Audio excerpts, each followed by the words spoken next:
So here I'm comparing the Motogadget Mo.blaze.tens on the bottom with a cheap Amazon LED turn signal, which has also got a running light built in.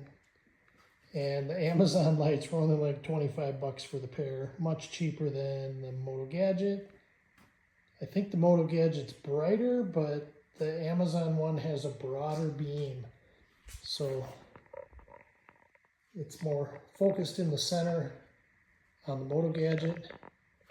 But let me turn off the running light so that you don't get too confused. So now you're just looking at the two turn signals side by side.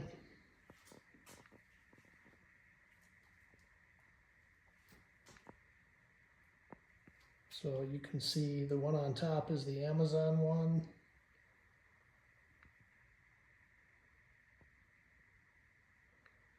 And on the bottom is the Motogadget, which is extremely small. But pretty cost-effective alternative, the Amazon one, and I kind of like the fact that it has the running light built in.